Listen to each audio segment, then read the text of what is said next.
Hey guys, it's me, Liv. Welcome back to another Salvage Sunday.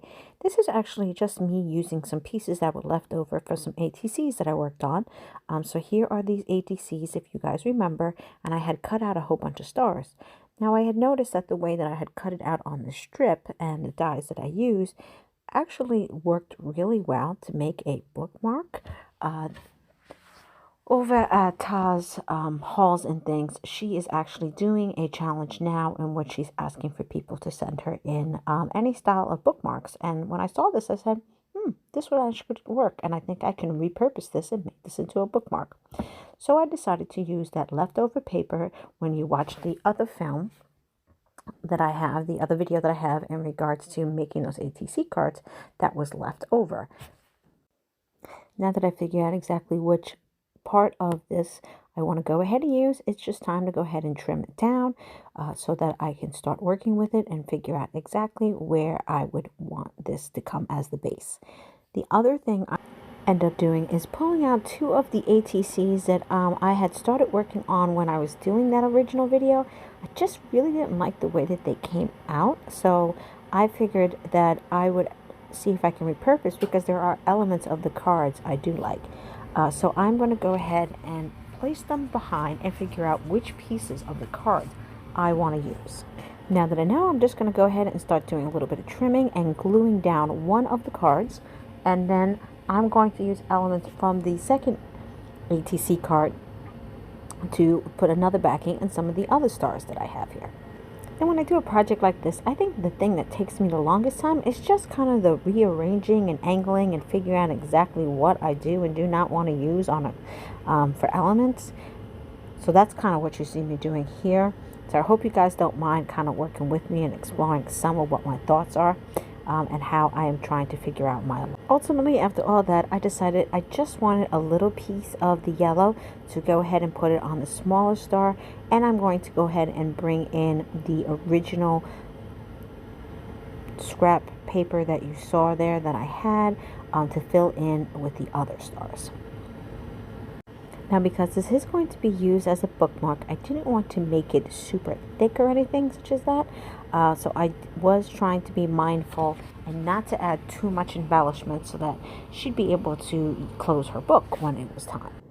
But it was feeling just a little bit blah for me. So I thought one way I can jazz it up is to go ahead and actually do some more star die cuts.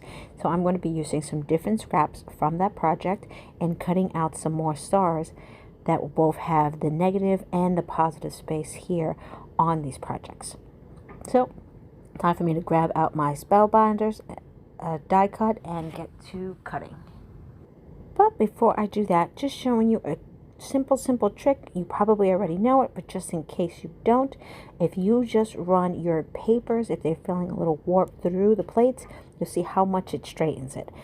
So this is great when you're using anything like watercolor paper, which is what I did use here, which does tend to warp a lot when the product is added to it. So now that I have all my pieces cut out, let's get to arranging. So I decided, again, I'm not going to pop this up like I normally like to do because of the purpose that this is actually going to hopefully be a used item. So I'm just keeping it flat, figuring out exactly where I would like my stars to go, and then pulling out my art glitter glue in order to get them all down. Now that I have them all glued down, I'm just going to do a little bit of trimming on the edges to keep it all even. And I did notice that I forgot to add one of the little stars that fell behind the bookmark. So I'm going to go ahead and add that over to the card as well. And really make sure that all of my tips of my stars are securely placed down. Now for my sentiment, I decided to pull out my Tim Holtz small talk stickers. And I actually am just taking one sentiment and cutting it so that it could be in multiple places, because it was really long and wasn't really going to fit. And you just make sure if you do that, that it kind of makes sense, the spacing, so that someone can read it in a certain way. Now, again, want it to be a little bit firmer, so I'm going to take out some of my cardboard to mount it on the back, and also take out some of my Nouveau drops to have a little bit of pizzazz. Now, in order to glue it down to the cardboard, all I'm using is some art glitter glue again, and I'm going to be a little bit more generous with my amount because I do want this to stick really well. And then I will use my scissors to go ahead and trim it out. Now that I have that out, I'm taking out my gold color Nuvo drops, and I'm added some onto 2 spots on the bookmark. It should be fully dry before I melt it out, but I hope you guys enjoyed this video. Thank you so much for watching, and I'll see everyone soon. Take care.